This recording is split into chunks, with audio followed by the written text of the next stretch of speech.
Bonjour et bienvenue ce matin pour une nouvelle leçon, la leçon 352. Le jugement et l'amour sont des opposés.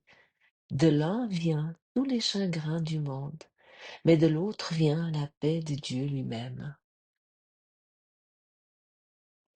Et si nous sommes honnêtes, est-ce que le jugement et l'amour sont des opposés? Est-ce que tu le crois vraiment? Est-ce que tu crois vraiment que ce sont des opposés ou est-ce que tu juges par amour, par exemple? «Ah, ah, elle, c'est une gentille personne». C'est un jugement, non? «Ah, et puis ma fille, elle est adorable». C'est un jugement. Ou «Oui, mon mari, c'est une bonne personne», ou ainsi de suite. Mais ça signifie quoi? Il y a des opposés, il y a des pas gentilles personnes, il y a des méchants, il y a, le fils de l'autre. Il est moins adorable que ma fille ou peu importe ce qu'on se raconte.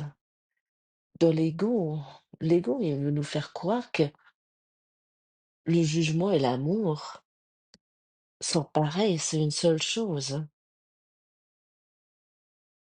On le jugement est tellement courant dans cette, ce que nous appelons ici l'amour, dans ce que nous avons, appris ici, ce qu'était l'amour, mais comme déjà dit, l'amour, ça s'apprend pas. C'est que les jugements. Heu et mais qu'est-ce que ça signifie aimer? Est-ce que tu t'es déjà une fois posé la question? Qu'est-ce que signifie aimer? Aimer signifie qu'il y a pas de coupable, qu'il y a pas de fautif, donc il y a pas de jugement. Le pardon ne voit que la seule impeccabilité et ne juge pas. C'est pour cela que je viens à toi. Le jugement me bandera les yeux et me rendra aveugle. Or l'amour reflété ici dans le pardon me rappelle que tu m'as donné une voie pour retrouver ta paix. Je suis rédimé quand je choisis de suivre cette voie. Tu ne m'as pas laissé inconsolé. J'ai en moi à la fois le souvenir de toi et celui qui m'y conduit. Père, je voudrais entendre ta voix et trouver ta paix aujourd'hui. Car je voudrais aimer ma propre identité et trouver en elle le souvenir de toi. Donc, donc le cours ici ne demande pas d'être meilleur, d'être plus gentil ou plus tolérant. Nous sommes demandés, nous sommes invités à regarder ce mécanisme intérieur par lequel nous fabriquons soit la souffrance, soit la paix. Et ce mécanisme, en fait, se tient en un mot, et nous le connaissons tous, et nous le pratiquons si souvent dans ce monde d'illusions, avec l'ego, il y a que ça. Ce mécanisme, c'est le jugement. Et le mécanisme est l'origine de toute souffrance, ce jugement. Au Autant que nous jugeons, nous souffrons.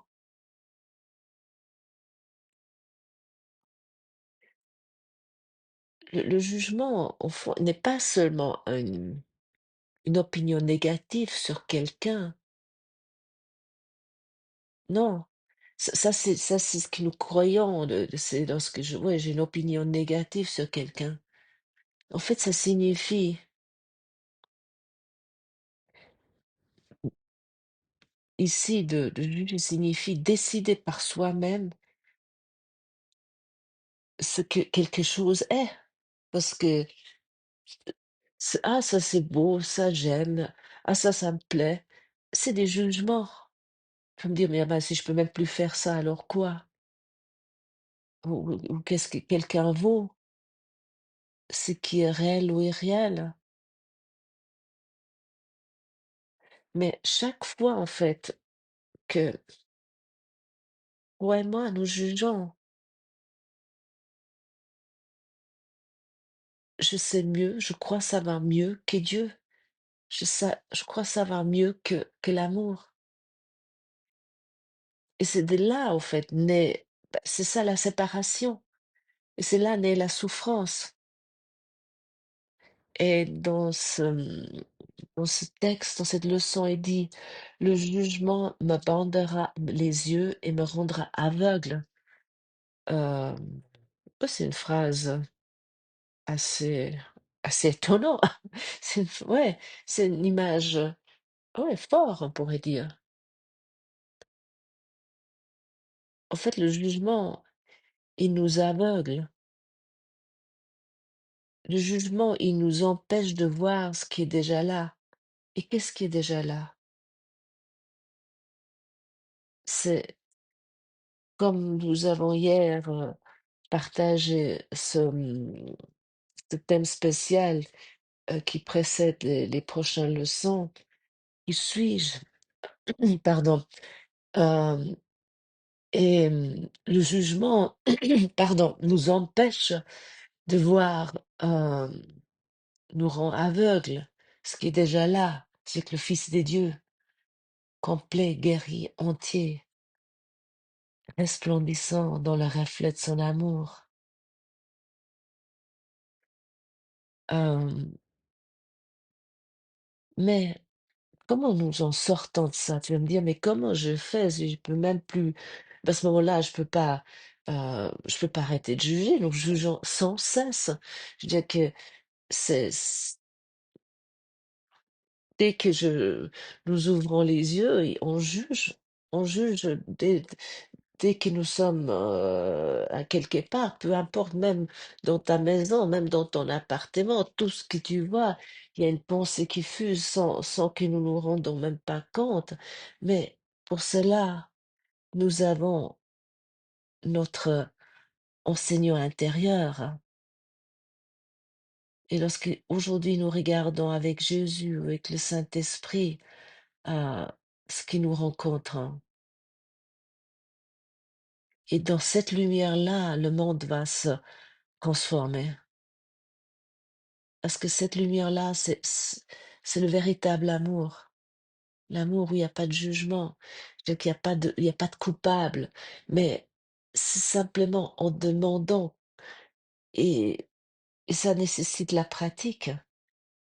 Et peut-être t'arrives pas tout le temps, moi non plus, hein, parce que l'ego il se précipite tout le temps, mais plus que tu le pratiques, plus que c'est là. Comment tu vois cela? Vous- Tu vas quelque part. Regarde avec moi, tu peux dire, trouve tes mots, trouve les mots avec lesquels tu t'adresses à ton ancien intérieur, à Jésus, au Saint-Esprit, que de demander comment lui il voit les choses. Et le pardon ne juge pas.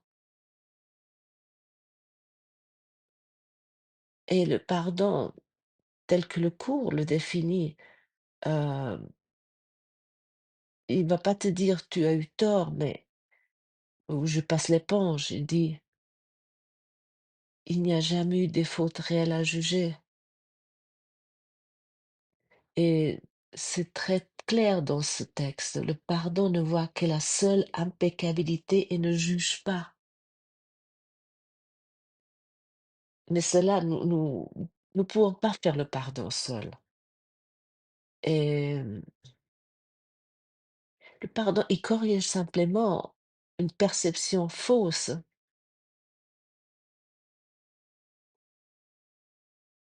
Et juger les autres, c'est toujours se juger soi-même. Peut-être tu as déjà entendu cette phrase, mais je la propose encore ici aujourd'hui parce que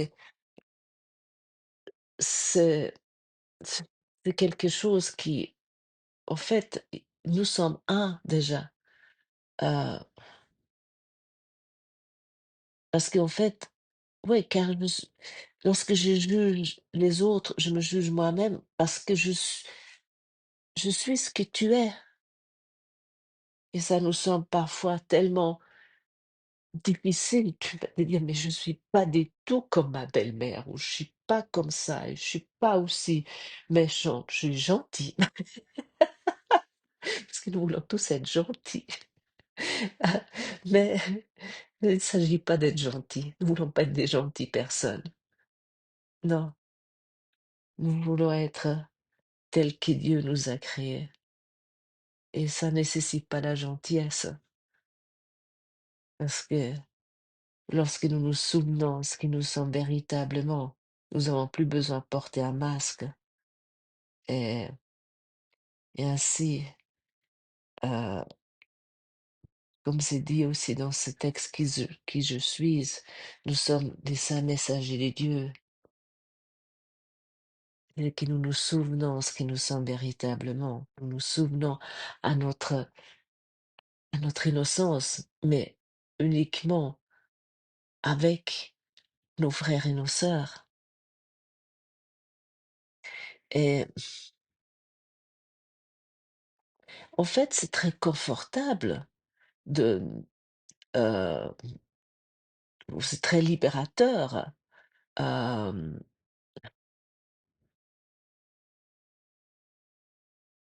de se dire: «Juger l'autre, c'est toujours se juger soi-même».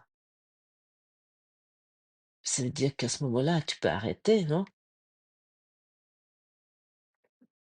Et pourquoi? Parce que je ce que je que si je vois chez l'autre me fait souffrir, ce n'est pas à cause de l'autre, c'est parce que je crois que cette image me définit aussi ou pourrait me définir, mais ça, je cache ça nous cachons, hein. Je cache cela, je mets cela sous le tapis parce que le jugement, c'est quoi? Comme ça vient d'être dit déjà, ça repose toujours sur l'idée de séparation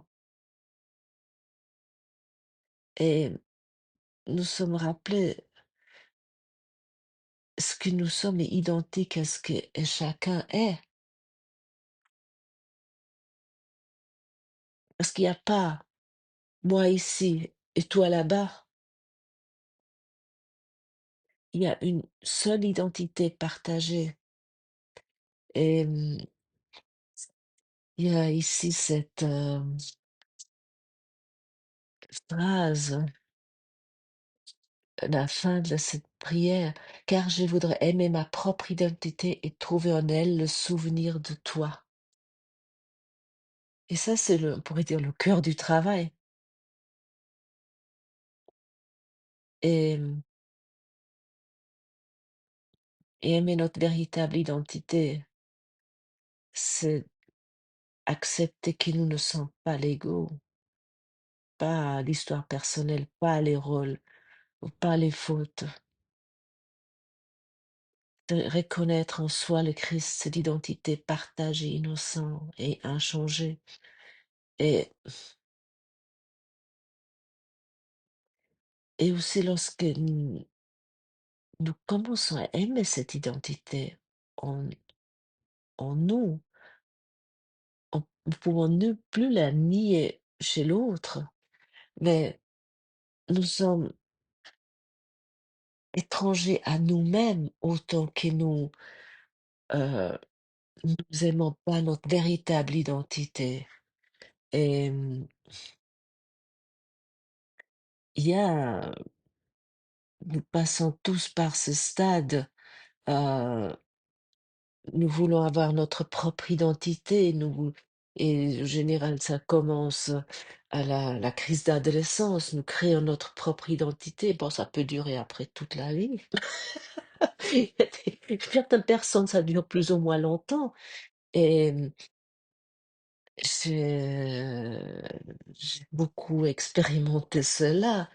Je suis partie à 18 ans de mon Autriche natale pour la simple raison que je trouvais que mes parents, ils étaient démodés, tout ce pays, je trouvais pas intéressant, et ils n'étaient pas à la page, cette famille, et puis je suis partie en Angleterre, ensuite j'ai pas mal voyagé. Je À l'époque, c'était relativement facile ouais, de trouver encore du travail, à gauche, à droite. Et puis pour finir, j'ai arrivé à quelques décennies en Suisse et j'ai j'ai pris il y a je ne sais pas, peut-être 5-6 ans, il y a 7-8 ans, j'ai pris la nationalité suisse, mais en croyant que j'allais garder une double nationalité et et en fait, parce que j'ai entre-temps eu deux enfants, 2 filles et eux, ils ont pu avoir la nationalité autrichienne plus la nationalité suisse qu'ils avaient par leur père et je pensais: pas si, elles peuvent aussi, moi je peux également». Puis j'ai fait la démarche pour avoir la nationalité, suisse qui était assez facile pour moi, vu que j'avais une famille ici. Puis lorsque je voulais renouveler mon passeport autrichien, à l'ambassade, on m'a demandé: «Mais vous avez quel genre de permis de séjour en Suisse?» Je dis: «Mais j'ai la nationalité suisse». Il m'a dit: «Mais vous êtes plus autrichienne, vous l'avez perdue». Et j'étais là, je dis: «Mais comment ça?» Il m'a dit: «Mais en Autriche, il y a pas la double nationalité, ça existe pas». Donc c'est uniquement possible pour des personnes par lien de sang, mais pas vous, vu que vous avez choisi de prendre une autre. Mes enfants, ils peuvent avoir la double nationalité, à cause d j'étais autrichienne à l'époque, mais moi, inversement, je ne peux pas. Donc j'étais vraiment ça m'a j'étais il y a eu un moment vraiment de tristesse parce qu'en fait, je me suis rendu compte vraiment, au fond, je me sens ni suisse, mais ni autrichienne. Parce que, vu avec le cours, c'est formidable parce que ce n'est pas mon identité. Mais sans le cours, il y a eu ce moment, si je suis dans l'ego, je me sens et effectivement, lorsque je vais, en Autriche, je me sens pas vraiment non plus autrichienne, même passeport ou pas de passeport. Je me sens étranger partout parce que dans l'ego, je suis étranger à moi-même et aussi le pardon que j'avais à faire, c'était j'ai j'ai claqué la porte à à mon père, à mon père physique aussi, à ma famille à 18 ans, mais qui était en fait de j'ai claqué la porte à Dieu. C'est ça qui m'est venu dernièrement. En fait, il y a lorsque je ferme la porte à Dieu et je veux avoir ma propre identité, je peux que s'ouvrir, je peux que me sentir seule. Bien sûr, je peux m'inventer moult choses, pour pas me sentir seule, mais le jugement initial était là. Je sais mieux que mon père, je sais mieux que ma famille d'origine. Je vais vous montrer, je vais créer ma propre identité, donc ma crise d'adolescence. Mais c'est exactement cela que nous faisons avec Dieu. Et autant que nous nous pardonnons pas cela et nous nous souvenons ce que nous sommes véritablement et nous aimons notre véritable identité et que nous nous souvenons, c'est de reconnaître le Christ en nous, cette identité qui nous sommes tous. À ce moment-là, euh, nous allons arrêter le jugement lorsque nous retrouvons ou nous nous souvenons plutôt de du Christ en nous. À ce moment-là, nous sommes nouveaux avec notre Père, mais cela, nous le faisons pas seuls. Et comme je vous ai déjà dit ces derniers mois, c'est souvent pour le moment, ce mot Christ, pour moi, a encore une, une portée beaucoup plus profonde à cause de Noël, Christmas. Il est vraiment, heu, le temps du Christ et nous pouvons, nous, aujourd'hui, nous souvenir de cette identité de nouveau et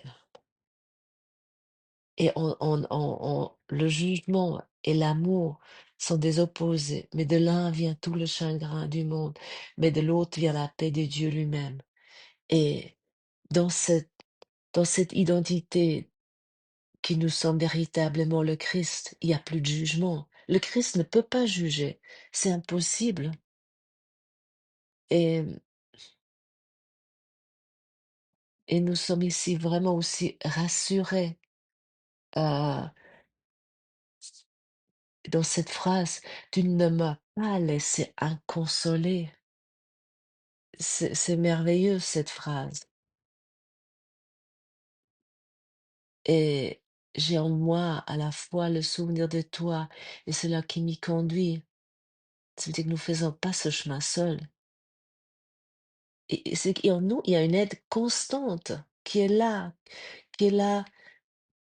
aussi patiente et aussi douce, mais cette aide va jamais nous violer. C'est la voix du Saint-Esprit ou la voix de l'amour. Et cette voix ne juge jamais, peu importe ce que tu fais, peu importe quelle bêtise et quelle chose que tu as fait dans la vie. Euh, le Saint-Esprit me dit pas, mais tu vois, quand ce que tu as fait à 18 ans, non, me juge pas. Je simplement, le, je me pardonne cela. Et le pardon ne voit que la seule impeccabilité, ne juge pas, comme c'est dit ici. Et le Saint-Esprit ne juge jamais. Et cette voix ne force rien non plus. C'est cette voix nous guide hors de la confusion. Si nous acceptons, si nous décidons de ne plus décider seul, si on peut dire ça ainsi, heu,